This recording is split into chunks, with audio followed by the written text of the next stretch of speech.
Hi cuties, Asura here.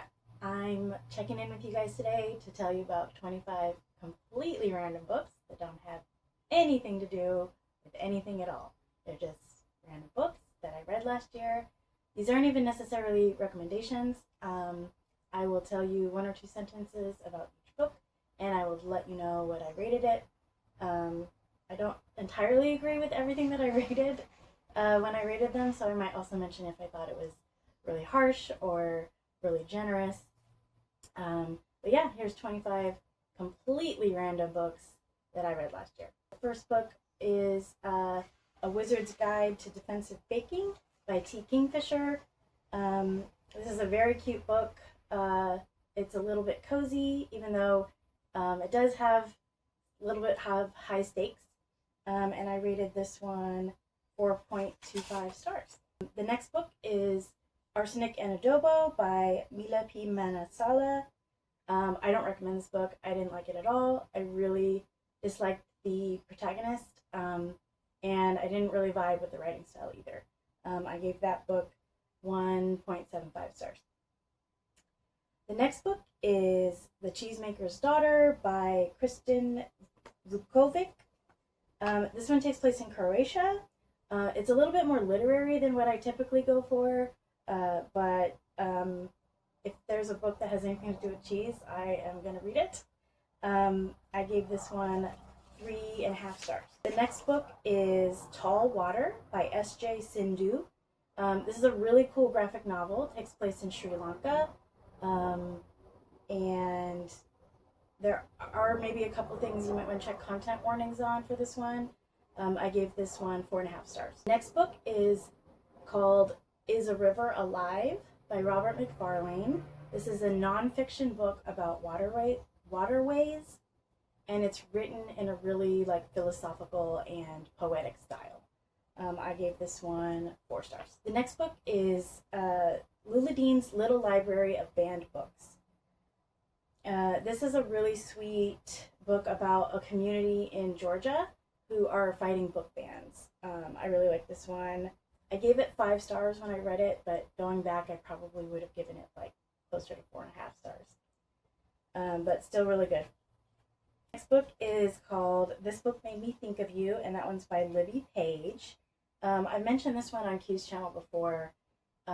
It's a book about a widow who receives a book from her departed husband every month for a year after he dies. It's about grief, and it is really sad, and I definitely cried when I read that one. And I gave this one 4.25 stars. The next book is Icebreaker by A.L.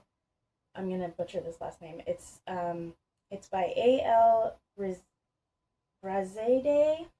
Sorry. This is not the one by Hannah Grace. This one is queer. It's about 2 young hockey players who navigate college, being queer, racism, and hockey, and all of that kind of stuff. It's technically YA. I enjoyed that one. I gave it 3.25 stars. The next book I want to talk about is Bad Nature by Ariel Courage.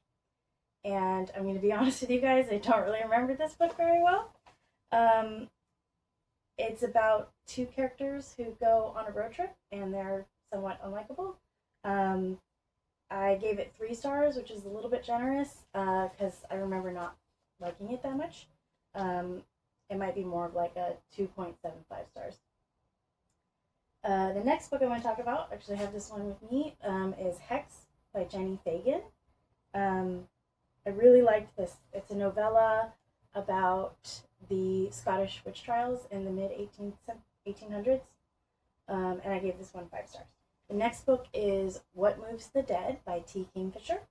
This one is a retelling of The Fall of the House of Usher by Edgar Allan Poe, and it's about a protagonist named Alex, who's a retired soldier, and I gave this one 4 stars. The next book is Cloud Atlas by David Mitchell. It's kind of a metafiction book that jumps through time, going from the past to the future and back to the past again. It's really cool conceptual book. I really liked it because it was still really readable. And I gave this one 5 stars. The next book is Giovanni's Room by James Baldwin. James Baldwin is such an icon, one of the earlier queer and Black authors to really kind of be mainstream. And I gave this one 5 stars, even though it was probably a little bit generous. Going back, I might give it more like 4, 4.5. Next book is One Dark Window by Rachel Gillig. I bought this book for a friend of mine, and I'm not really a romantic girly, but she liked it so much, I decided I should probably read it too since I gifted it to her. And I wasn't expecting to like it, but I actually thought it was pretty good. Convinced me that, there's some good romantic books out there.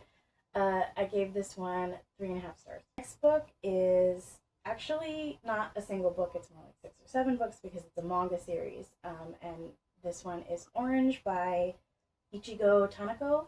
And it's a slice of life, a little bit of magical realism about a group of friends that are trying to change fate. Definite 5 stars for me. Next we have A Song for a Whale by Lynn Kelly. And this is a really cool middle grade book about a deaf girl who becomes obsessed with this humpback whale, a specific one.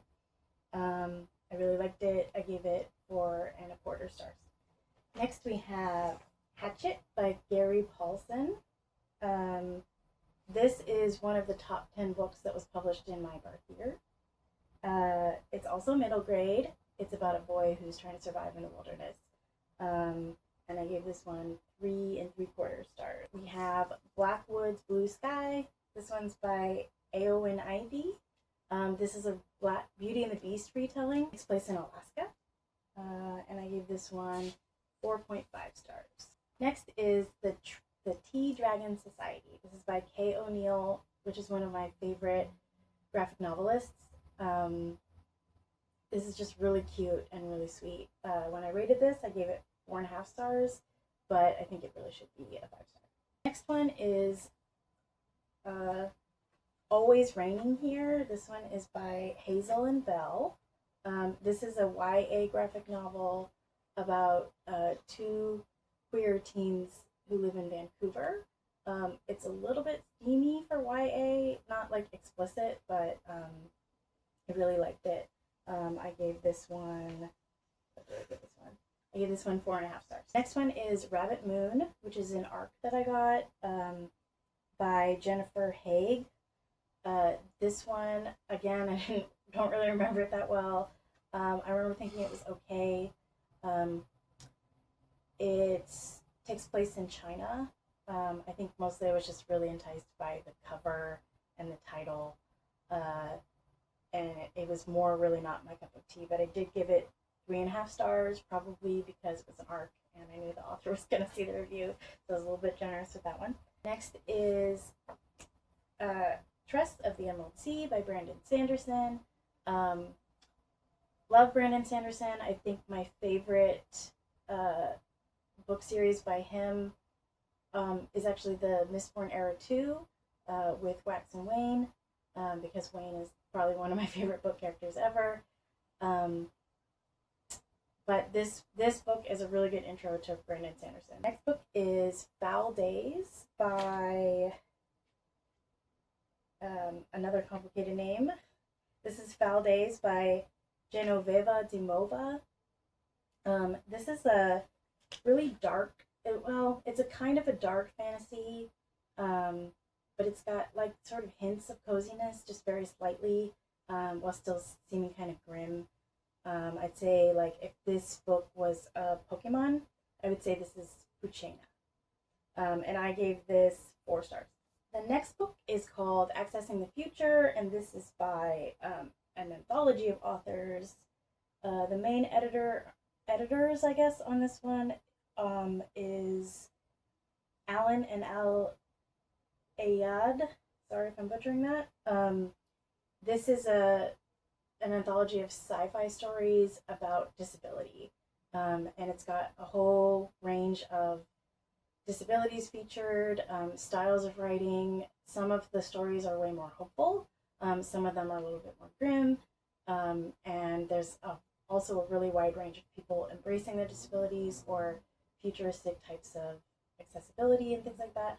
I really enjoyed it. I gave this one 4 stars. And the last book that I'm going to tell you guys about today is Vanilla by Billy Merrill. This is a queer book about a questioning protagonist. This is a book in verse, so it's all written in poetic style and poems. I feel like people are really sleeping on this one. I've never heard anyone talk about it, but I love this book. I gave it 5 stars. And those are all the books I wanted to tell you guys about today for no reason at all. And hopefully Q will be back soon with a Her Kid 3 announcement. So stay tuned for that, and I'll see you guys later.